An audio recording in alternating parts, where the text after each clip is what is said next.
अस्सलामु अलैकुम वरहमतुल्लाहि वबरकातुहु नहमदुहु व नसल्ली अला रसूलिहिल करीम अम्मा बाद फ़अऊज़ु बिल्लाहि मिनश शैतानिर रजीम बिस्मिल्लाहिर रहमानिर रहीम वमा आताकुमुर रसूलु फ़ख़ुज़ूहु वमा नहाकुम अन्हु फ़न्तहू अल आयात। সম্মানিত দর্শকবৃন্দ, আজকে আমি আপনাদের সামনে একটি চর্চিত বিষয় নিয়ে উপস্থিত হয়েছি। ইদানিং খুব চর্চা হচ্ছে 12ই রবিউল আউয়ালে যে নবী দিবস পালন হয়ে গেল মিলাদুন নবী, সেই মিলাদুন নবী সম্পর্কে আমি আপনাদের সম্পর্কে সহিহ হাদিস এবং কোরআন এবং সহিহ হাদিসের আলোকে আমি আপনাদের সামনে এই বিষয়টাকে ফুটিয়ে তোলার চেষ্টা করব। আমা তৌফিক ইল্লা বিল্লাহি তাওয়াক্কালতু আলাইহি ওয়া ইলাইহি মুনিব। সংজ্ঞা, মিলাদুন নবীর সংজ্ঞা।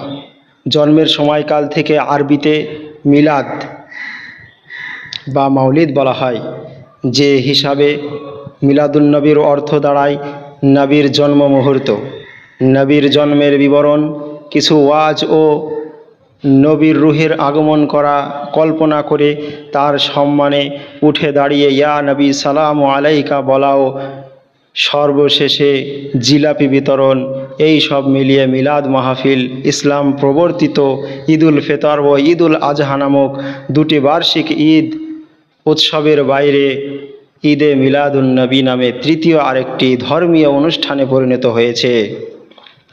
এর উৎপত্তি কোথা থেকে চলুন আমরা জেনে আসি। ক্রুসেড বিজেতা মিশরের সুলতান সালাহুদ্দিন আইয়ুবী 532 থেকে 589 হিজরি কর্তৃক নিযুক্ত ইরাকের ইরবাল এলাকার গভর্নর আবু সাঈদ মুজাফফর উদ্দিন কুকুবরী 586 থেকে 630 হিজরি, সর্বপ্রথম কারো মতে 604 হিজরি ও কারো মতে 625 হিজরিতে মিলাদের প্রচলন ঘটান।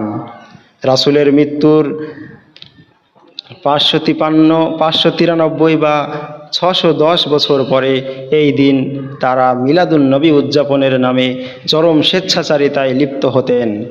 গভর্নর নিজে তাতে অংশ নিতেন, আর এই অনুষ্ঠানের সমর্থনে তৎকালীন আলেম সমাজের মধ্যে সর্বপ্রথম এগিয়ে আসেন আবুল খাত্তাব ওমর বিন দেহিয়া 544 থেকে 533 হিজরি।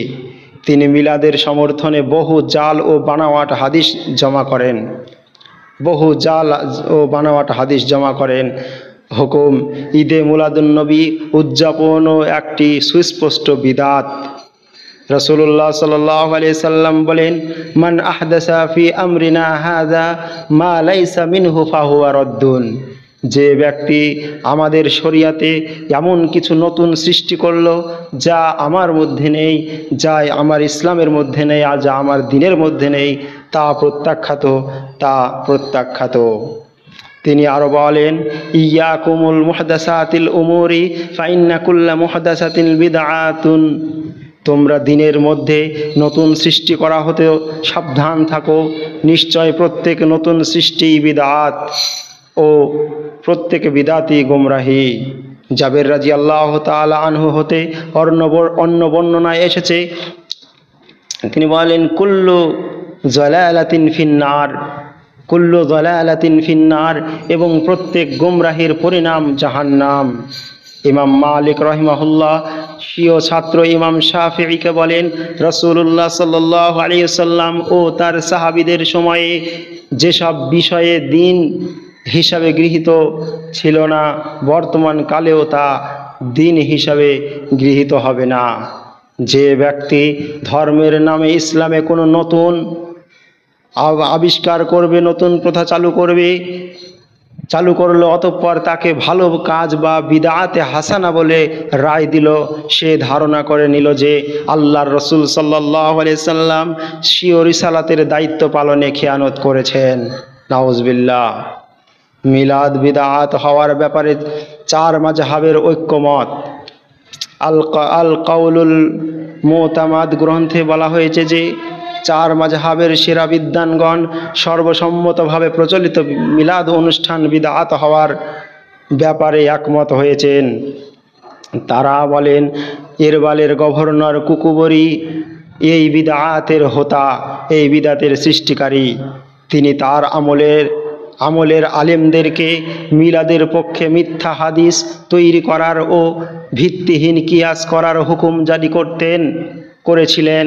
এবং উপমহাদেশের ওলামায়ে কেরামগণ মুজাদ্দিদে আল ফেসানি, শাইখ আহমদ শারহিন্দি, আল্লামা হায়াত সিন্দি, রশিদ আহমদ গাঙ্গুই, আশরাফ আলী থানভী, মাহমুদুল হাসান দেহলভি, আহমদ আলী সাহারানপুরি প্রমুখ ওলামায়ে কেরামগণ ছাড়াও আহলে হাদিস বিদ্বানগণ সকলে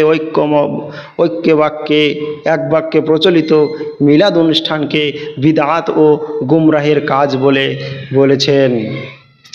মৃত্যু দিবসে জন্মবার্ষিকী জ্যোতির্বিজ্ঞানের হিসাব মতে রাসূলুল্লাহ সাল্লাল্লাহু আলাইহি সাল্লাম এর সঠিক জন্মদিবস হয় 9 রবিউল আউয়াল সোমবার। 12 রবিউল আউয়াল সোমবার ছিল তার মৃত্যু দিবস, অথচ 12 রবিউল আউয়াল রাসূলের মৃত্যু দিবসেই তার জন্মবার্ষিকী বা মিলাদুন নবীর অনুষ্ঠান করা হচ্ছে। হতভাগ্য আমরা।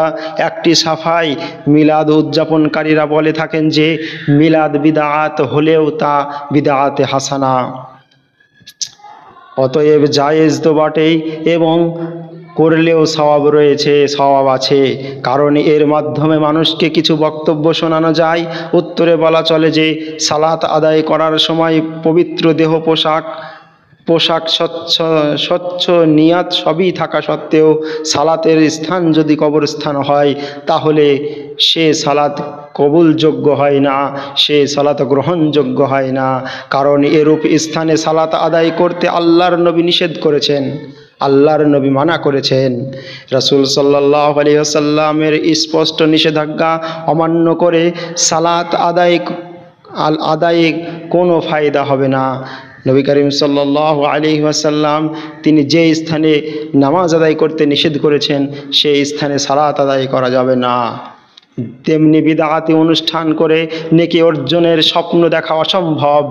হাড়ি ভর্তি গো চেনাই 1 কাপ দুধ ঢাললে যেমন পানযোগ্য থাকে না, তেমনি সৎ আমলের মধ্যে সামান্য শিরক বিদআত সমস্ত আমলকে বরবাদ করে দেয়, নষ্ট করে দেয়, নিচ্ছিন্ন করে দেয়, মিটিয়ে দেয়।